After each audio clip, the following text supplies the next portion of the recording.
Good morning, it's Tuesday, January 15th. Remember back in November when I talked about putting up online video drum lessons? Well, 2 months later, I finally put up my first one. You can check out a link in the description to the latest drum lesson video, which talks about how often you should change your drum heads. It's not the most exciting of topics, but we're easing into this. Now, since I just turned you all into my drum students momentarily, I thought today I would talk about frustrating drum students. And no, I'm not going to talk about how to frustrate drum students. Come on, hit the pad. Come on, let's see if you can do it. Come on, hit the pad.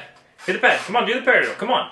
Hit the pad. Come on. What's the matter? Come on. I'm going to talk about drum students who frustrate me. Now, most people assume the most frustrating drum students are the ones who are young and full of energy. While it's true I would rather you sit patiently on the drum throne than spinning about or messing with a light switch, I don't find those behaviors particularly frustrating. If a student is young and full of energy, it's up to me to focus and channel that energy towards learning the drums. If I can't do that, the fault is with me and not with the student. Now, others assume that the most frustrating students are the ones who don't practice. I don't actually mind this either. Most students, myself included, go through phases of practicing a lot and then phases of not practicing at all. As long as a student shows up to the lesson with a good attitude, they'll get better by at least 30 minutes this week, and that's good enough for me. No, the most frustrating students generally fall into two camps. The first is the I don't cares. Okay, so what is it you want to work on today? I don't care. Okay, well, do you want to learn like a new beat or a new fill, or we can do like a speed exercise? I don't care, whatever. Okay, so what if we just ran and got some ice cream and I just like sprinkled $100 bills on top of it? It's whatever, man, I don't care.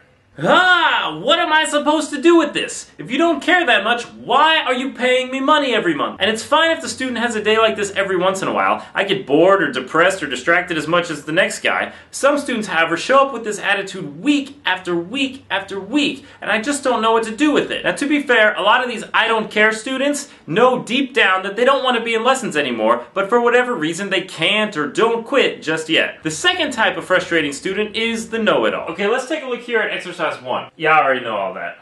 Okay, maybe so, but can you play it for me? I said I already know all that, so... Okay, that's fine then. Let's take a look at this book. Yeah, I already know all that too. Alright, have you ever heard of the Black Page? Yeah, I already know all of that. I already know all of that. I already know all that. If you already know everything there is to know, then why are you taking drum lessons? Now, you may think I'm exaggerating, but I have actually spent entire 30-minute lessons listening to 11, 12, and 13-year-olds tell me how good they are and that they already know everything. Now, never mind that nobody knows everything, and oftentimes the better drummer you are, the more you realize just how much you don't actually know. These know-it-alls are the most frustrating students, however, because unlike the students who don't care, they actively want to keep coming week after week just so they can keep showing me how good they are. Here's the secret.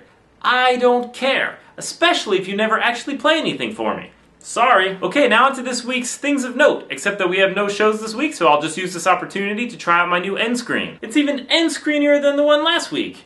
Also, I'd just like to take this opportunity to say that although I talked about frustrating drum students today, most of them are pleasures to teach and I generally enjoy my job. Just thought I'd give you some insight into it. So that's all for this week. I'll see you next Tuesday, and as always, thanks for watching.